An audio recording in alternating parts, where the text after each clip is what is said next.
Bismillahirrahmanirrahim. Assalamualaikum warahmatullahi wabarakatuh.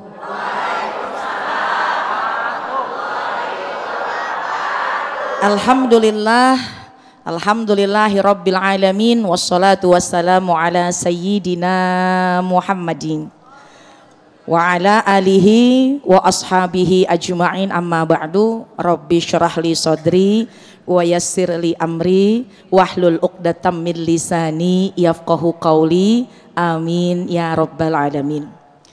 Yang kita hormati, kita muliakan guru-guru yang ada di hadapan kita, Abi Amir Faisal, pun juga guru kita Al-Mukarram Al-Musaram Bapak Kiai Haji Syukri Albani. Kita doakan keduanya mudah-mudahan Allah senantiasa limpahkan keberkahan. Para alim ulama, para guru-guru, tentu yang saya banggakan semua jamaah yang insya Allah siang hari ini enggak punya sifat malas. Alhamdulillah. Sehat Bu? Bapak sehat Pak? Alhamdulillah. Jamaah sekalian, kalau bicara tentang menghilangkan sifat malas, ternyata itu masuk ke dalam ibadah jihad fisabilillah. Jalan menuju Allah, jalan menuju ridha Allah, meninggalkan kemalasan. Ya, pernah salah satu ketika baginda Rasulullah SAW ditanya oleh salah seorang sahabat, ya Rasulullah, amalan apa yang paling afdol? Ternyata baginda Rasul pernah seketika menjawab, jihadu fisabilillah, jihad di jalan Allah. Jihad itu kan bayangan kita itu perang gitu ya, jihad kita itu berkeringat. Bayangan kita yang namanya jihad lelah dalam keadaan pokoknya melawan musuh. Tapi ternyata salah satu bentuk jihad kita yang bisa kita lakukan setiap hari dalam lingkungan kita, yaitu melawan malas. Kalau ada orang yang mampu melawan malas, insya Allah dia sedang jihad di jalan Allah.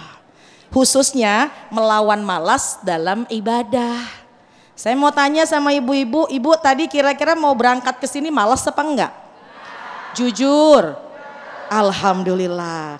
Ada juga sih rasa panas nih kayaknya. Tapi melawan malas semata-mata ingin duduk di rumahnya Allah, ingin kajian, alhamdulillah berarti ibu sudah mendapatkan jihad fisabilillah, termasuk bapak-bapak yang di sini. Kalau saya mau nanya sama bapak, kira-kira Pak kalau lagi bekerja 1 bulan kemudian dapat gaji upah 1 bulan ngasih kepada istri sebagai bentuk nafkah, kira-kira malas apa enggak Pak?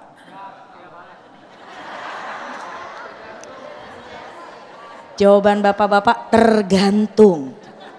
Saya mau nanya balik sama ibu, Bu mohon maaf nih, mohon maaf. Kalau suami bilang, Bu nanti tolong jangan tidur malam-malam, jangan tidur duluan. Tidurnya jangan duluan, tidurnya jangan awalan. Temenin suami, bapak lagi ngomong nih, jangan tidur duluan, temenin bapak pengen ngobrol malam-malam. Ibu jawabannya males atau siap, saya pengen jadi istri solehah, yang mana? Ini berjanji di rumahnya Allah, mudah-mudahan nanti dibuktikan di rumahnya, insya. Atau saya mau tanya lagi, kira-kira kalau lagi mau baca Quran, itu ngelihat Quran sudah berwudu, kemudian kita pengen buka Quran, kira-kira bisa nggak tuh ya setengah jam kita buka Quran? Bener? Berapa kali nguapnya?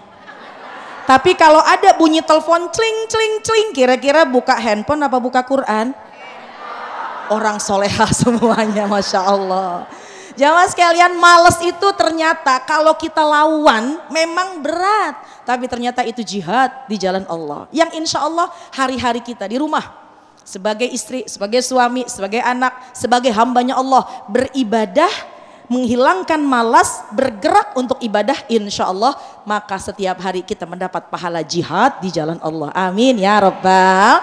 Oleh karena itu ada cara-caranya supaya kita gampang bersemangat menghilangkan kemalasan. Mau tahu? Yang pertama kita paksain. Memang kadang-kadang kalau mau mulai satu ibadah kebaikan itu memang beratnya tuh ada, betul? Coba saya mau tanya, kalau bangun tahajud bisa apa enggak? Alhamdulillah. Ini benar-benar penghuni surga semua ini nih. Jadi kalau malam bangun ya Bu ya? Jam berapa? Ngapain? Sol. Alhamdulillah. Untuk bergerak, untuk bangun harus dipaksain. Mungkin sehari, 2 hari, seminggu, 2 minggu terasa berat. Tapi lihat, kalau sudah kita paksakan, yang berikutnya akan menjadi kebiasaan. Kalau udah jadi kebiasaan, maka nanti jadi kebutuh. Kalau nggak tahajud kayaknya nggak enak gitu. Kalau semalam ketiduran bablas kayaknya nyesel gitu. Ngelewati hari tanpa bersedekah, biasanya sedekah tapi hari ini belum sempat sedekah, kayaknya berat, sedih. Itulah yang harus kita raih. Artinya yang pertama dipaksa. Kan ada doanya ya Bu ya. Bismillahirrahmanirrahim. Allahumma paksain. Insya paksain. Kenapa? Karena kita nggak tahu umur. Yang akan masuk ke dalam kubur bersama kita adalah amal-amal soleh. Itu dalam kitab Nasoihul Ibad kan kita suka disindir sama ulama. Ya, yaman bidunya hushtagal qad gharrahu tulul amal awalam yazal fi ghaflatin, lalai, malas, hatta dana minhul ajal, malas beribadah sampai sebentar lagi kematian akan datang. Ingat, al mautu ya'ti baghtatan, kematian datangnya tiba-tiba. Wal kubru sundukul amal, kuburan tempat amal kita. Kalau males, kalau mager, nggak mau ibadah, masuk ke dalam kubur, mau bawa apa kita kalau bukan amal-amal soleh. Jadi insya Allah pertama dipaksa untuk ibadah kepada Allah yang ringan tapi istiqomah. Tahajud 2 tapi istiqomah. Baca Quran selembar, apalagi 1 juz tapi istiqomah. Sedekah nggak usah banyak-banyak, sehari 500 ribu. Oh, nolnya gelindingin ya Bu ya, 5.000 tapi istiqomah.